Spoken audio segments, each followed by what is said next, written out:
तुम भी आंख खोल के देखो और कान खोल के सुनो और हमारे भी लोग सुने। हम हिंदुस्तान में हिंदुस्तानी है, मार देंगे काट देंगे इस तरह की बकवास तो सब लोग करते हो, लेकिन इतना जान लेके हवाई जहाज पे जो आज करोड़ों आदमी सफर करता है उसको क्या किसी हिंदुस्तान के बच्चे ने बनाया है, चाहे हिंदू हो या मुसलमान? नहीं, जवाब होगा अमेरिका के राइट ब्रदर्स। दो भाई ने दिमाग जलाया 10 साल तक, तब उसे एक फॉर्मूला नजर आया। उन्होंने 1903 में हवाई जहाज के फॉर्मूले को लॉन्च किया। आज वही बढ़ते बढ़ते 100 साल के अंदर आज 1 महीने का सफर 1 घंटे में वो हवाई जहाज के जरिए बंदा करता है। 40 लाख से ज्यादा हुज्जाज कराम पूरी दुनिया से उसी जद्दा और मदीना एयरपोर्ट पे वो लैंड करते हैं उसी जहाज के जरिए। किसी कोई हिंदुस्तानी नहीं बनाया। जिस माइक्रोफोन में मैं बात कर रहा हूं इसको हिंदुस्तान के 150 करोड़ की आबादी में कोई मुसलमान कोई हिंदू इसको नहीं बनाया है। ये माइक्रोफोन का फॉर्मूला देने वाला डेविड हक्स वह 7 समंदर पार का है। पहले मैं मजाक बनाता हूं, फिर क्या बोला वहां का 7 समंदर पार का दानिशवर वो कहना मैं चाहता हूं, क्योंकि मैं बोलूंगा तो हमारे अपने लोग भी झूठ कहेंगे, झूठ बोल रहा है, और दूसरे लोग तो मजाक उड़ाएंगे। चूंकि हिंदुस्तानियों की फितरत में मजाक उड़ाना, दूसरों को नीचा दिखलाना और दूसरों की त्रुटि तलाश करना, ये तो हम जैसे भारतीय की कमजोरी है। अपने दर्द में उतना तड़पते नहीं है जितना दूसरों के सुख को देखकर हम तड़पते हैं। ये हिंदुस्तान की कमजोरी है। हम दूसरों की गीबत की पोटली लेकर जब तक गीबत न करें उस वक्त तक पेट का दाना पचता नहीं है। ये हिंदुस्तान की कमजोरी है। बकवास बहुत है, मार देंगे, जला देंगे, काट देंगे, फेंक देंगे। ये हिंदुस्तानियों का नेचर हमारा है। उनका दामन थाम के बोले बता दे, बहुत नाचता गाता है, खिलाफ बोलता है, ये बता दे हवाई जहाज तुमने दिया, तुम्हारे बाप दादाओं ने दिया? नहीं दिया। मोटर कार, साइकिल से लेकर के ट्रेन तक कोई हिंदुस्तानी नहीं बनाया। ये मुल्क हमारा है, यहाँ के जर्रे जर्रे से मुझको प्यार है, मगर हमारी कमजोरी का भी एहसास है कि मैं कितना कमजोर हूं। हवाई जहाज हमने नहीं दिया, मोटर कार हमने नहीं दिया, माइक्रोफोन हमने नहीं दिया, साइकिल 3 व्हीलर 4 व्हीलर हमने नहीं दिया। यानी मोटर का फॉर्मूला हेनरी फोर्ड ने दिया है, एटम बम ऑटो हान ने बनाया है, हेलीकॉप्टर ब्रैकेट ने बनाया है, टेलीविजन जो घर घर में दुनिया के 1000 करोड़ लोगों के घर में टेलीविजन है, कुछ लोगों को छोड़कर वह जेएल बेयर्ड उसी 7 समंदर पार के लोगों ने दिया है। जब एक कमरे में आप बैठते हैं, इधर कंप्यूटर, इधर मोबाइल, इधर लैपटॉप, उधर फ्रिज, उधर वॉशिंग मशीन, इधर ग्राइंडर, इधर मोटरसाइकिल, उधर जनरेटर, ये बता दें ये सारी चीजें जिस साइंटिफिक औजार के जंगल में मैं रहता हूं घर में, किसने बनाया है? क्या कोई हिंदुस्तान का ब्राह्मण, क्या हिंदुस्तान का राजपूत, क्या किसी ने बनाया? नहीं बनाया। वो 7 समंदर पार के डेविड हक्स ने, हेनरी फोर्ड ने, आइंस्टाइन ने, न्यूटन ने, ऑटो हान ने, जेएल बेयर्ड ने, ब्रैकेट में उन लोगों ने बनाया है। इसका मतलब यह निकला कि हम लोग बात करें और सारा सामान वो दे उसका इस्तेमाल करें और उसी मोबाइल का इस्तेमाल करके काटने और मारने की बात करें। जिस दिन संजीदगी से इस पॉइंट पे हिंदुस्तान के लोग गौर कर ले, वो कभी एक दूसरे की तजलील नहीं करेंगे, एक दूसरे की तहकीर नहीं करेंगे, वो मार धाड़ की बात नहीं करेंगे, सब अपने अपने काम में लग जाएंगे। वो 10 साल दिमाग जलाया तो हवाई जहाज दिया, मैं भी 10 साल दिमाग जलाता हूं, मैं भी किताबों का कीड़ा बन जाता हूं, मैं भी जमीन समंदर में गोता लगाता हूं, मैं भी नई नई दरियाफ्त और डिस्कवरी करता हूं। जिस तरह अमेरिका का सामान मैं इस्तेमाल कर रहा हूं, मैं एक अजूबा सामान दुनिया को दे दूं ताकि हिंदुस्तानी का सामान अमेरिकी इस्तेमाल करे, ताकि वो बोले कि ये अजूबा सामान साइंसी इजाद हिंदुस्तान के फला साइंटिस्ट ने दिया है। इस तरह का मजाक जिस दिन बढ़ जाएगा उस दिन आग नहीं लगेगी, उस दिन मस्जिदों के सामने डीजे नहीं बजेगा, उस दिन नंगा नाच हो के होली के नाम पे घर में आग नहीं लगाई जाएगी, उस दिन होली दीपावली के नाम पे दूसरों के घर में आग, दूसरों के घर में पटाखा, दूसरों के बदन पे कीचड़ नहीं डाला जाएगा, क्योंकि यहाँ काम ही नहीं है। इसीलिए धूल दे के कलेजे को तस्कीन पहुंचाना, रंग फेंक के कलेजे को तस्कीन पहुंचाना, घर में आग लगा के कलेजे को तस्कीन पहुंचाना काम ही नहीं है। सारा फर्क अमेरिका करता है, वहां के लोग करते हैं, हम लोग सिर्फ डींगे मारते हैं। इसीलिए हम लोग किसी काम के लायक नहीं रहे। ब्रिटेन वाला बोले ये माइक्रोफोन हिंदुस्तानी दिया है, ये हवाई जहाज हिंदुस्तानी दिया है, ये कंप्यूटर हिंदुस्तानी दिया है, ये साहब मोटर कार हिंदुस्तानी दिया, कोई बोल ही नहीं सकता। जब वहां का दिमाग काम कर रहा है, वहां का ब्रेन सारी दुनिया को नया नया सामान दे रहा है, वही का एक ब्रेन है डॉक्टर बर्नार्ड शॉ, जिसकी किताबें अलीगढ़ में, जेएनयू में, पीएचयू में, पटना यूनिवर्सिटी में जिसकी किताबें पढ़ाई जाती हैं। पैदा हुआ ब्रिटेन में, किताब पढ़ाई जा रही हिंदुस्तान में। कितना बड़ा पढ़ा लिखा आदमी होगा, हिंदुस्तान के इन कम पढ़े लिखे लाखों में से लाखों के सरदार वो कहलाएंगे जिन जिनकी किताबें यहाँ पढ़ाई जा रही हैं। अब वो क्या कहता है, मैं उनकी बात मानो कि दिल्ली के किसी छोकरे की बात मानो, मैं उस सात समंदर पार के दानिश्वर की बात मानो, या किसी दिल्ली की डाइन की बात मानो, वो सात समंदर पार का दानिश्वर कहता है he must be called the savior of humanity if a man like him were to assume the dictatorship of the modern world. He must succeed in solving its problems as much needed peace and happiness. Bernard Shaw कहते हैं कि सारी दुनिया problem से जूझ रही है, मसाइल का हल समझ में नहीं आ रहा है कि कौन सा नुस्खा अपनाए कि मसाइल का हल निकल आए, दर्द की दवा समझ में आ जाए, प्रॉब्लम्स का सॉल्यूशन समझ में आ जाए, समस्याएं बढ़ती जा रही हैं, समाधान नजर नहीं आ रहा है। बर्नार्ड शॉ ने कहा था कि Mohammed must be called the saviour of humanity. वह क्रिश्चियन है, वह यूरोप का है, जहां से हवाई जहाज से लेकर कंप्यूटर तक सारा सामान आ रहा है, वहां का दानिश्वर बोल रहा है कि इस्लाम के पैगंबर मोहम्मद अरबी सिर्फ मुसलमानों के रक्षक का नाम नहीं है, वह तो मानवता के रक्षक का नाम है, इंसानियत के मुहाफिज का नाम है। वह कहते हैं if a man like him were to assume the dictatorship of the modern world, he must succeed in solving its problem. वो कहते हैं अगर दुनिया के लोग मोहम्मद अरबी को अपना रहनुमा मान ले, उनको अपना रहनुमा तस्लीम कर ले, उनके गाइडलाइंस, उनके मार्गदर्शन, उनके इरशादात, उनकी तालीमात की रोशनी में वो अपने मसले का हल ढूंढे तो सारे मसाइल का हल निकल आएगा, ये दुनिया अमन और शांति का गहवारा बन जाए। नारे तकबीर, नारे रिसालत, नारे रिसालत। पैगामे कुरान कॉन्फ्रेंस, मुफ्ती शहरियार साहब किबला, उलमा अहले सुन्नत। झूठ बोलना बहुत आसान है, सच बोलना बहुत मुश्किल काम है। जो लोग झूठ बोलते हैं, इस्लाम के खिलाफ जो लोग बकवास करते हैं, वो झूठ बोलते हैं। अब कैसे बर्नार्ड शॉ ने कहा कि हर प्रॉब्लम का हल इस्लाम में है, मैं दो चार मिसाल में दूंगा आपको किस तरह सारे मसाइल का हल इस्लाम ने दिया है। हर अच्छा दिल उसको कबूल कर लेता है, एक बात तो यह है। और दूसरी बात, इस पैगंबर आजम के ताल्लुक से जो बकवास करते हैं, डॉक्टर बर्नार्ड शॉ ने कितनी प्यारी और जबरदस्त कीमती बात कह दी। उसी से मिलती जुलती बात अमेरिका के डॉक्टर माइकल हार्ट कहते हैं। डॉक्टर माइकल हार्ट अमेरिका के एक बहुत बड़े एडवोकेट, बहुत बड़े वैज्ञानिक हैं। उन्होंने कहा कि इस धरती का सबसे कामयाब तरीन इंसान कौन हो सकता है? हम जिसकी पैरवी करें, हम जिसके नक्शे कदम पे चले, हम जिसके फुट स्टेप को अपनाएं, क्योंकि आदमी की फितरत में है कामयाब इंसान से कामयाबी का फार्मूला लेता है। हमने जब दुनिया के इंसान को देखा, एक फन में कामयाब है, दूसरे फन में नाकाम है, एक डिपार्ट में कामयाब है, दूसरे डिपार्ट में फेलियर है, एक मकसद में कामयाब है, दूसरे मकसद में नाकाम है। इस दुनिया का सबसे कामयाब तरीन शख्स, जिसको दुनिया के करोड़ों अरबों लोग अपना गाइड कह सके, जिसमें कोई त्रुटि डिमेरिट ना हो, जो सबके लिए वो गाइड हो, अमीर के लिए भी, गरीब के लिए भी, शहरी के लिए भी, देहाती के लिए भी, अरबी के लिए भी, अजमी के लिए भी, जिनकी जिंदगी में सबको नूर मिले, सबसे लाइट मिले। वो कौन सी साथ है जो सबसे ज्यादा अपने मकसद में कामयाब तरीन शख्स हुआ है? मजहब और सियासत हर सतह पे उन्होंने कहा कि मैं स्टडी करूंगा, मैं तलाश करूंगा, मैं खोज के निकालूंगा। खोज के निकालने वाला वो कभी महरूम नहीं होता। उन्होंने दुनिया भर के मानव इतिहास को खंगाल डाला। अपनी लाइब्रेरी में हजारों किताबें उन्होंने ले आई। उन्होंने अपने आप को लाइब्रेरी में कैद कर दिया, मुताला शुरू किया। उन्होंने हर डिपार्ट के माहिरीन का मुताला शुरू किया। जरा गौर से सुनिएगा, आपकी तवज्जो हटे नहीं, वो बात बिल्कुल क्लियर समझ में आएगी और आप दूसरों तक मेरा यह पैगाम पहुंचा सकते हैं। बहुत अच्छी तवज्जो आज आपकी हमारी तरफ है, जरा गौर से सुन ले।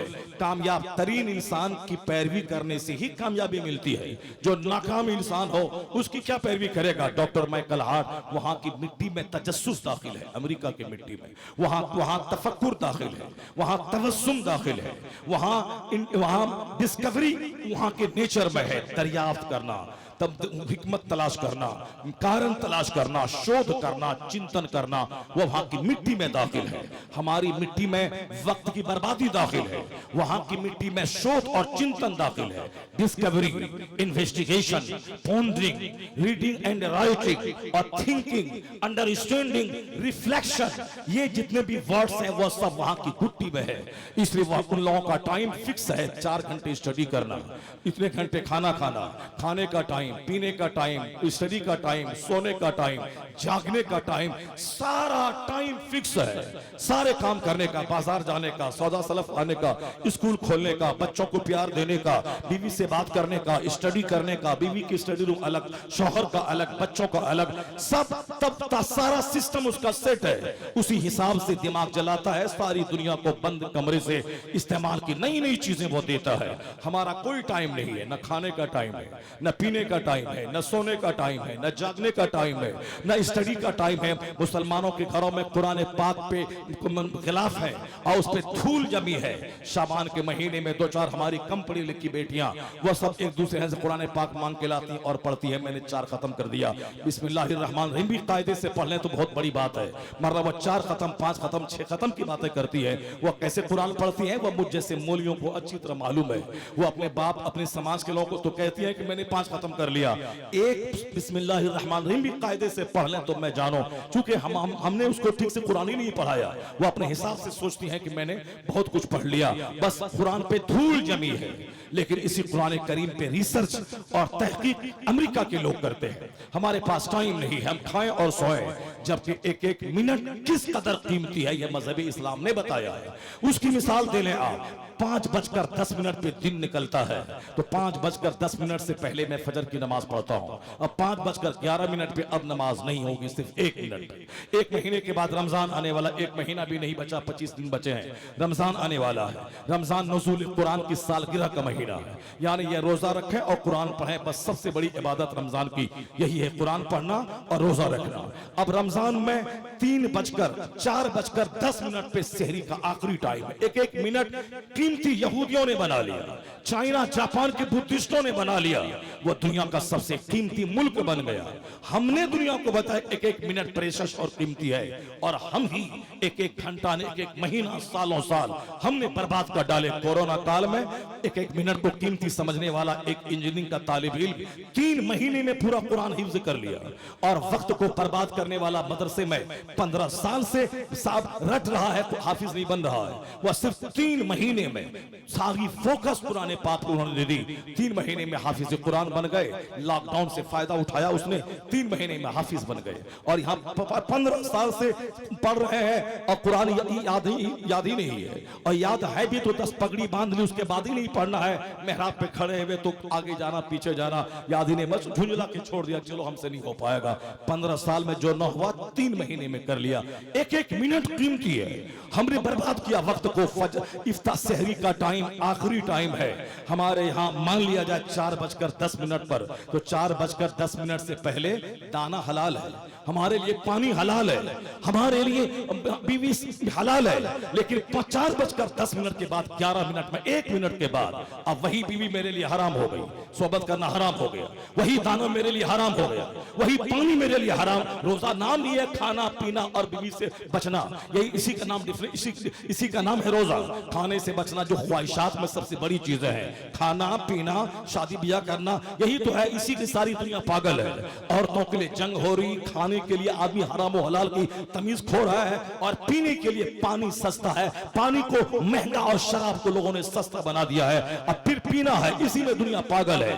यही शराब की वजह से तकरार हो रही है, इसी शराब की वजह से लड़ाई हो रही है, इसी शराब की वजह से तलाक हो रही है, इसी शराब की वजह से लोग 100 लोग जहरीली शराब पी के मर रहे हैं, यानी पानी नहीं पी के शराब पी रहे हैं। अब समझ सकता है कि मेंटलिटी कैसी लोगों की हो गई है।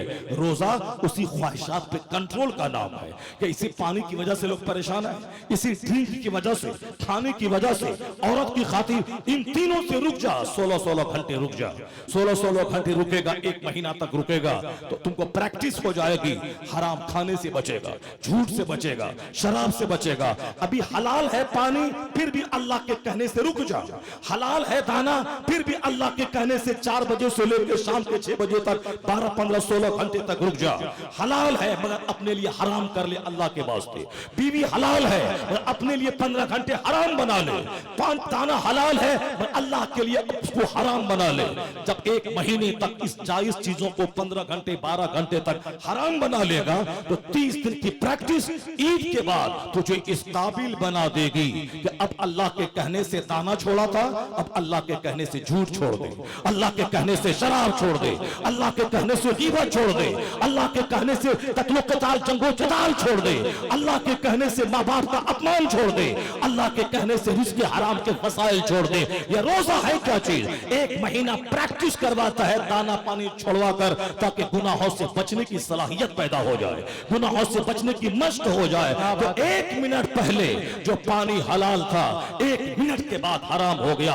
है दुनिया में कोई ऐसा मजहब जहां 1 मिनट पहले हलाल हो 1 मिनट के बाद हराम हो जाए? 6:10 पे इफ्तार करना है, 6:09 पे जो पानी हराम है 6:10 पानी हलाल हो गया, बताना हलाल हो गया। वक्त की पाबंदी आज चाइना करके अब तरक्की याफ्ता मुल्क बना, अमेरिका करके तरक्की याफ्ता मुल्क बना। ये मुसलमान जिसने दुनिया को 1-1 मिनट की कीमती होने का एहसास दिलाया, ये वक्त की बर्बादी में इसे कहीं का नहीं छोड़ा।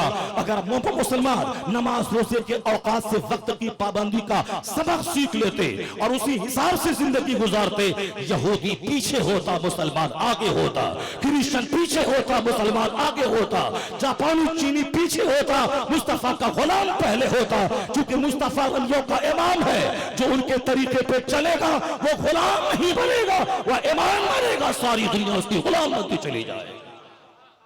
नारे तकबीर, नारे रिसालत, मसल के आला हजरत जिनके पास कॉन्फ्रेंस, जिन्होंने वक्त को कीमती समझा, आज वो कामयाब है। डॉक्टर माइकल हार्ट 1-1 मिनट को किताब की स्टडी में लगाया। पूरी दुनिया के माहिरीन का मुताला करने के बाद जब उन्होंने एक लिस्ट तैयार की लाखों आदमी की, उन लाखों में से 100 को छांटना है जो कामयाब तरीन लोग हैं। उन लोगों में अव्वल नंबर पे उनको देना है जिसमें न कोई मोहब्बत काम करेगी न मुबालगा काम करेगा, बल्कि फैक्ट और रियलिटी की बुनियाद पे अव्वल नंबर पे नाम दिया जाएगा। अगर हमारे बाल बच्चे हैं तो उसका नाम नहीं देंगे कि मोहब्बत काम कर रही है। वह जिस पैगंबर का कलमा पढ़ता है उनका नाम नहीं आएगा। हकीकत की बुनियाद पे वह जो अरब अजम में जिसको माना जाता हो, दुनिया के हर कोशे में जिसकी पैरवी की जाती हो, जो हर दौर हर अदवार के लिए एक मुफीद कीमती पर्सनैलिटी माने जाते हो, जिनकी तालीमात में अगलों और पिछलों सबके लिए रोशनी का सामान हो, और जो वाकई प्रैक्टिकल में सबसे ज्यादा कामयाब तरीन शख्स हुए हो, जिसने अरब अजम का जोग्राफिया बदला हो, जिसने करोड़ों के दिल जीता हो, जिनके अहकाम हर घर में दाखिल हो, जिनको आज भी लोग अपनी जान से ज्यादा मोहब्बत करते हो, जिन्होंने जो हुकूमत करके जो मजहब को फैला के सबसे ज्यादा कामयाब तरीन शख्स हुए हो, ऐसे आदमी की तलाश है। कहा कि मोहब्बत हासिल नहीं होगी। मैं अमेरिका में पैदा हुआ तो क्या होगा? अगर कोई अमेरिका में पैदा होने वाला इस कद का आदमी नहीं मिलेगा, मैं उसका नाम नहीं दूंगा। मैं क्रिश्चियन हूं तो क्या हुआ? अगर हमारा पैगंबर उस कसौटी पे खरा नहीं उतरेगा, वो अपने हिसाब से उसका नाम अव्वल नंबर पे नहीं आएगा। कहा मोहब्बत यहाँ काम नहीं करेगी, अकीदत काम नहीं करेगी, मुबालगा काम नहीं करेगा, यहाँ सिर्फ सच्चाई काम करेगी, हकीकत काम करेगी, फैक्ट काम करेगा। उस हिसाब से स्टडी की उन्होंने। कौन है जो सबसे ज्यादा कामयाब तरीन शख्स हुआ हो? एक शख्स है जो पहाड़ पर रह करके वो अपने नफ्स को मारने की कोशिश कर रहा है। सारा समाज जहां जाए अपना नफ्स को मारना अलग है, मगर सारे समाज को गंदगी की कीचड़ से निजात दिलाना ये अलग है। अपनी शादी ब्याह करके अपनी जिंदगी में मस्त होना और है, पूरे समाज को तबाही से बचाना और है। अपना शराब नहीं पीना और है, पूरी सोसाइटी को शराब मुक्त बना देना ये काम और है। तो कोई ऐसा मिलता है तारीख इंसानियत में जो जंगल में जाके नफ्स को मारता रहा, कोई ऐसा मिलता है जो सारी जिंदगी पॉलिटिक्स करता रहा, कोई ऐसा मिलता है जो सारी जिंदगी ऐश करता रहा, कोई ऐसा मिलता है जो सारी जिंदगी अपने ऐश का खून करता रहा। कामयाब तरीन शख्स इंडिया के लिए कोई कामयाब है जैसे गांधी नेहरू है, मगर इसका फॉर्मूला अमेरिका में नहीं चलेगा। अमेरिका में वहां के प्रोफेसर, वहां के जो प्रेसिडेंट है इब्राहिम लिंकन, जो पहले प्रेसिडेंट थे जिन्होंने डेमोक्रेसी का फॉर्मूला दिया, उनका वहां चलेगा, चाइना में नहीं चलेगा। चाइना का माओ ज़ेडुंग वो चाइना में महान है, वो ऑस्ट्रेलिया में नहीं चलेंगे। एक ऐसा शख्स हो जिनका उसूल अमेरिका में भी लाजवाब माना जाता हो, चाइना में भी लाजवाब माना जाता हो, हिंदुस्तान में भी कीमती माना जाता हो। जिस तरह मस्जिद में उनका कानून चलता है, उसी तरह अदालत की कुर्सी पे भी कानून चलता हो, जिसकी जुडिशरी, जिसका एडमिनिस्ट्रेशन, जिसकी आर्मी, जिसकी सोसाइटी में भी उसी तरह की पकड़ हो, जो निज़ाम हुकूमत दिया हो, जो एक शानदार मजहब दिया हो, जो भाई भाई हम आहंगी के उसूल ज़ाब्ते दिया हो, जो खाने कमाने माँ की गोद से लेके कब्र की गोद तक जिंदगी के हर डिपार्ट में शानदार मार्किंग स्टोन छोड़ा हो, ऐसा ऐसे आदमी की तलाश है। उन्होंने लाखों की भीड़ भाड़ में 100 आदमी को छांटा है, उस 100 में अव्वल नंबर पे कौन आएगा? उन्होंने कहा न्यूटन, जिसकी वजह से साइंस आज जवान हुई है, जो साइंस का बाप माना जाता है, मगर वह साइंस के क्षेत्र का मजहब से उसका कोई लेना देना नहीं है, वह कामयाब तरीन नहीं कहा जाएगा। जनाब ईसा अलैहिस्सलाम, उन्होंने अपने हिसाब से उन्होंने कहा हम सारे पैगंबर पर ईमान लाते हैं, सारी किताबों पर हमारा ईमान है। आमनतु बिल्लाहि व मलाइकतिही व कुतुबिही व रुसुलिही, अल्लाह के सारे फरिश्तों पर, सारी किताबों पर, सारे रसूलों पर ईमान है। उसने अपने हिसाब से कहा। इन्होंने हुकूमत कोई कायम नहीं की, मजहब का तरीका बताया, 10-12 लोगों ने उनका साथ दिया और वो भी आखिर वक्त में सब लोग उनका साथ छोड़ के चले गए। एक ऐसा शख्स जिसको दुनिया में उनकी जिंदगी में एक सल्तनत मिली हो, करोड़ लाखों फॉलोवर मिले हो, और आज भी उनके कई 100 साल गुजर जाने के बाद उनके अरबों फॉलोवर मौजूद हो। किसी ने किसी के पास 10 फॉलोवर है, किसी के पास 10 है, करोड़ों लोग जिनको अपना रोल मॉडल मानते हो, जो मजहब और सियासत दोनों सतह पे कामयाबी का झंडा गाड़े हो, वह कौन है? कोई नहीं मिला। पूरी इंसानी तारीख में आइंस्टाइन मिला साइंस का, न्यूटन मिला साइंस का, वर्ड्सवर्थ मिला लिटरेचर का, इकबाल मिला अदब का, माओ ज़ेडुंग मिला सियासत का, और जनाब ईसा अलैहिस्सलाम मिले मजहब के। अपने हिसाब से उसने गौतम बुद्ध मिला मजहब का, महावीर मिला मजहब का। एक ऐसा इंसान चाहिए जिसने सल्तनत कायम की हो, जिसने आर्मी कायम की हो, जिसने मजहब कायम, जिन्होंने शानदार मजहब दिया हो, मस्जिद में भी वो लाजवाब हो, अदालत की कुर्सी पे भी लाजवाब हो, समाजियात के क्षेत्र में लाजवाब हो। माइकल हार्ट कहता है कोई नहीं मिला, एक शख्स मिला। He was successful on both levels. वो कामयाब तरीन इंसान कौन है? मोहम्मद अरबी की ज़ात गिरामी है, जो मजहब और सियासत दोनों सतह पे कामयाब तरीन शख्स होगा। नारे तकबीर, बुलंद आवाज से नारे तकबीर, नारे रिसालत, पैगाम इस्लाम, मजहब इस्लाम, पैगाम कुरान कॉन्फ्रेंस, मदरसा कादरिया रज़विया मीर अलीपुर, उलमाए अहले सुन्नत, अल्लामा डॉक्टर शहरयार रजा खान साहब क़िबला। डॉक्टर माइकल हार्ट कहते हैं he was most successful, supremely successful on both levels, religious and secular, मजहब और सियासत दोनों सतह पर सबसे कामयाब तरीन शख्स मानव इतिहास में अगर कोई है तो मोहम्मद अरबी की ज़ात गिरामी है। अब जरा कैसे है, क्यों है, इस तरफ मैं पलटता हूँ। मैंने 2 बड़े दुनिया के महानों की कोटेशन मैंने कोट किया आपको। डॉक्टर माइकल हार्ट की किताब द 100 आज तक प्रेस से छप रही है, बड़े बड़े बुक स्टॉल में मौजूद है, आप भी उस किताब को पढ़ सकते हैं और दूसरों को दिखा सकते हैं। मैं कोई हवाई फायरिंग नहीं कर रहा हूँ। और फिर उन्होंने जो डॉक्टर बर्नार्ड शॉ ने जो कुछ कहा वो भी वो किताब मौजूद है, 40 साल पहले वो किताब छपी है, उस किताब में भी आप पढ़ सकते हैं। डॉक्टर बर्नार्ड शॉ ने द जेन्युइन इस्लाम की किताब लिखी है, उस किताब में उसका कोटेशन मौजूद है। इन दोनों ने क्यों कहा, कैसे कहा, क्या बात है, कैसे इलाज मिलेगा, कैसे हर सतह पे कामयाब है, मैं उसी का जायजा मैं लूंगा और उसके बाद फिर मैं आपको बताऊंगा छोटी छोटी बातें जो पैगंबर आजम ने मुझको बताई हैं। उससे पहले मैं सिर्फ एक सवाल का जवाब चाहता हूं कुरान करीम से, एक सवाल का जवाब चाहता हूं मैं मुस्तफा की अहादीस के भंडार से, मैं एक सवाल का जवाब चाहता हूं तो इस्लाम और दुनिया से मैं एक सवाल का जवाब चाहता हूं। वही जो मैंने छेड़ा था कि आज अरबों कमाने के बाद भी अडानी का चेहरा सूखा है, आखिर सुकून है कहां? मुकेश अंबानी का चेहरा सूखा है, आखिर सुकून है कहां? मेरे बाल बच्चे जिसकी नकल करके फटा हुआ पैंट पहनते हैं, जिसकी नकल करके वह सोने चांदी की अंगूठियां, सोने की अंगूठी इस्तेमाल करते हैं, जिसका फॉलो ये करते हैं, कोई मौलाना मौलवी पीर फकीर नहीं, किसकी पैरवी है तो उनका जवाब होगा फिल्म स्टार, उनका जवाब होगा फिल्म स्टार क्रिकेटर, उनका जवाब होगा विराट कोहली, उनका जवाब होगा सलमान खान, उनका जवाब होगा शाहरुख खान। हमारी माँ बहन बेटियां आज से 50 साल पहले हमारी माएं अगर सर से दुपट्टा सरकता था तो ऐसा लगता था जैसे वह जमीन में गड़ जाएंगी, जैसे वह मर जाएंगी, यानी सर से दुपट्टा खिसका शर्म और हया के मारे वो जैसे जमीन में गड़ जाएंगी। लेकिन किसकी फॉलो कर रही मेरी आज बेटियां, जो सर पे दुपट्टा को बोझ समझ रही हैं, इसको हटा करके बिल्कुल चुस्त लिबास पहन के समाज में, ट्यूशन सेंटर पे, स्कूल में, कॉलेज में, शॉपिंग कॉम्प्लेक्स में, दुकान में बैठकर किस तरह के हालात पैदा हो गए सबों को मालूम है। बेटी बचाओ बेटी पढ़ाओ का नारा बहुत दिया जा रहा है। हिंदुस्तान का कोई दिन नहीं गुजरता जिस दिन अखबार में औरतों के रेप की कहानी ना आती हो।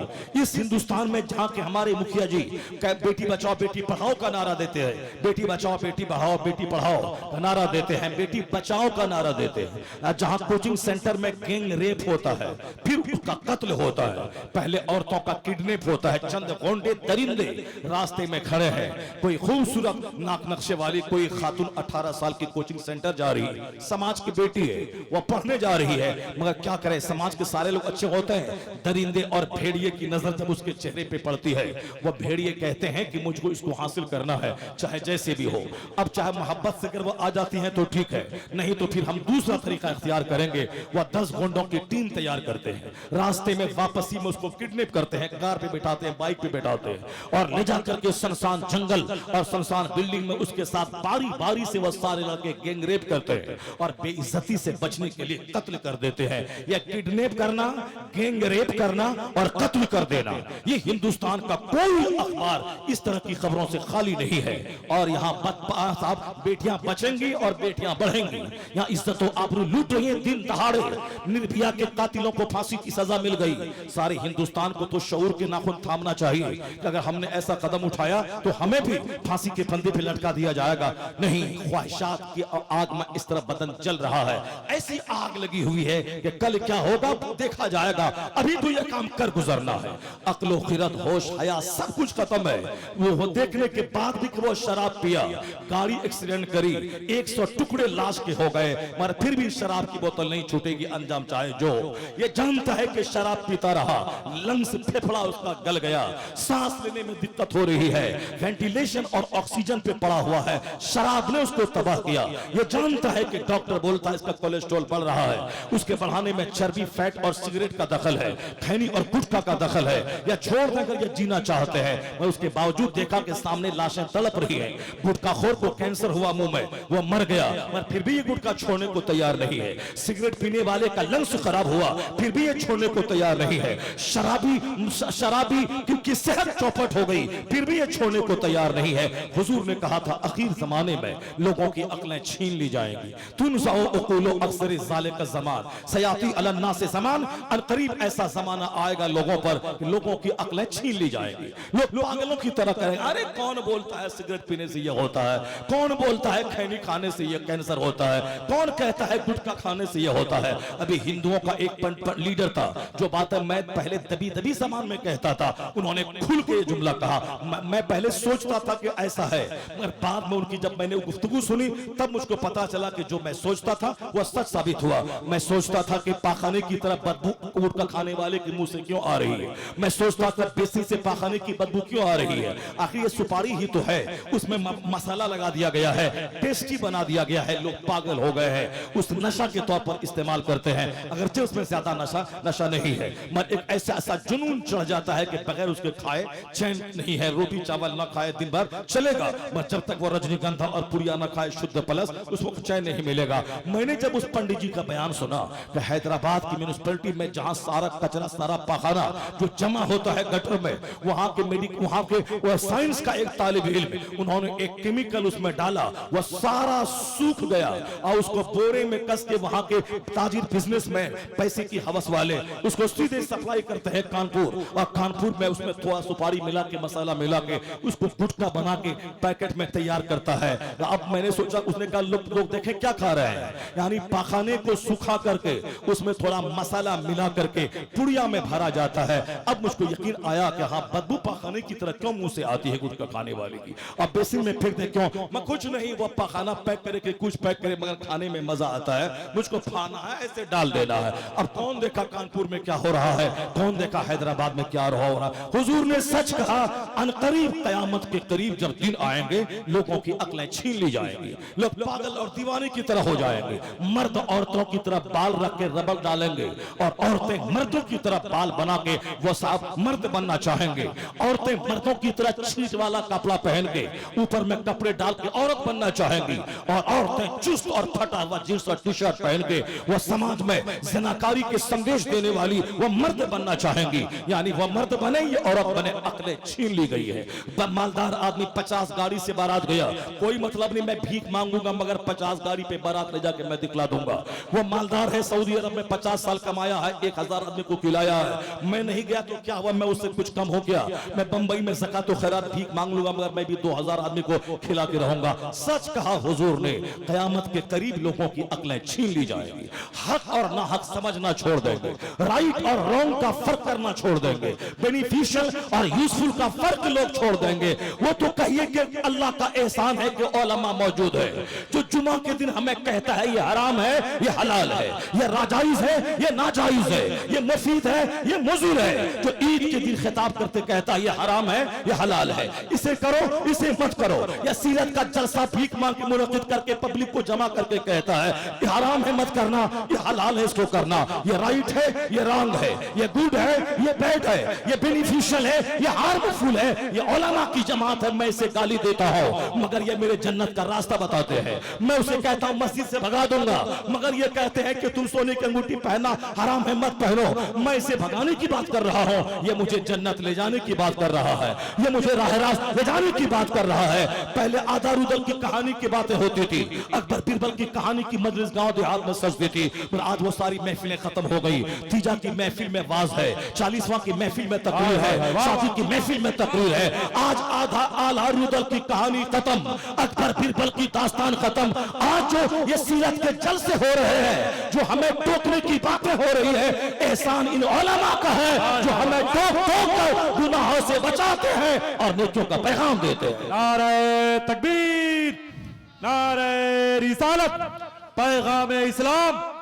इसका बेनिफिट ये मिल रहा है, दूसरों के हाथ घर में दाखिल हो, शराब की बोतलें सोफा के सामने टेबल पे सजी रहती हैं, मगर हमारा दुनियादार तबका भी अपने घरों में शराब अगर पीता है, चोरी छुपे पीता है। उनके हाथ ज़िना के दरबार खुले हुए हैं, इसका उनसे संबंध है, उनका उनसे संबंध है, उनका उनसे संबंध है। जब ये कहानी सुनने को मिलती है, साहब बेटी बॉयफ्रेंड के साथ, साहब बेटा गर्लफ्रेंड के साथ, माँ दूसरे बॉयफ्रेंड के साथ, बाप दूसरे गर्लफ्रेंड के साथ, यानी ये 50 करोड़ का घर है या तवाइफ का कोठा है। यूरोप और अमेरिका से ही हमने सीखा है, अपनी बीवी में दिलचस्पी खत्म हो गई, अब दूसरों से घंटों घंटों बात कर रहे हैं, अपने शौहर की दिलचस्पी खत्म हो गई, दूसरे मर्दों से बात कर रही है। साहब जवान बेटा है, बदन में आग लगी है और दूसरी औरतों से चैट कर रहा है। जवान लड़कियां हैं, बदन में आग लगी है, 16 साल की बच्चियां हैं, वो दूसरों से चैट कर रही है। और बाप कोर्ट में जाकर के बेटी के सामने हाथ जोड़ के गिड़गिड़ा रहा है, मेरी बेटी मान जा, मेरी बेटी मान जा, 40 करोड़ मुसलमानों की नाक मत कटवा, तू खैरों के साथ मत भाग, शादी में करा दूंगा।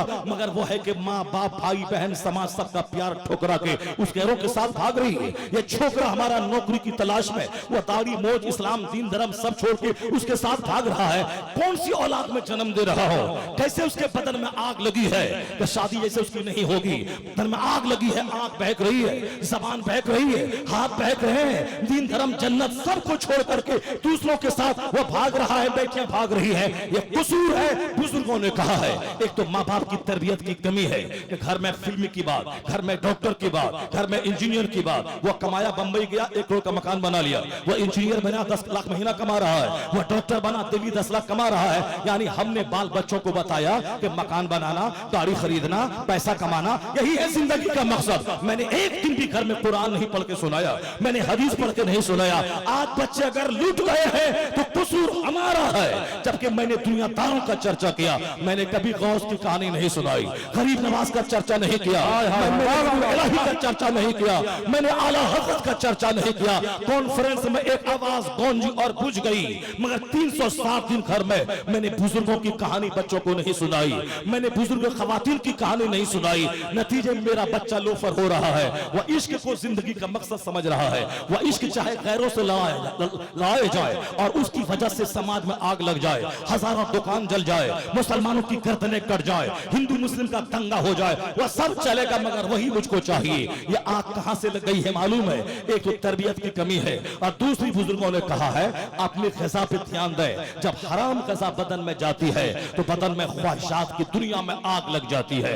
उसको चाहिए कोई आग बुझाने के लिए कोई हॉकर चाहिए, कोई ड्राइवर चाहिए, कोई सारगली का छोकरा चाहिए, रहे शहर दम्माम में, तबूक में और मक्का में रहे, मगर वहां से पैसा आ रहा है, हाथ में घर में रिमोट है, सामने घर में टेलीविजन है, उसमें मोबाइल में गंदी तस्वीरें हैं और साथ खाने पीने के सारे सामान है, काम करने वाली नौकर गुलाम है, और फिर बेपर्दगी के लिए बाजार है, और फिर इधर घर में ग़िज़ा, घर में तस्वीरें और घर में फोन, और बदन में आग लगी तो फिर कहां जाए? तुम तो तमाम महल आ जाए, यहाँ घर में ग़िज़ा, घर में टेलीविजन, घर में तस्वीरें और घर फ्लैश तस्वीरें, उसके बाद आग लगी है तो कहां जाएंगे? आग बुझाने के लिए हॉकर मौजूद है, आग बुझाने के लिए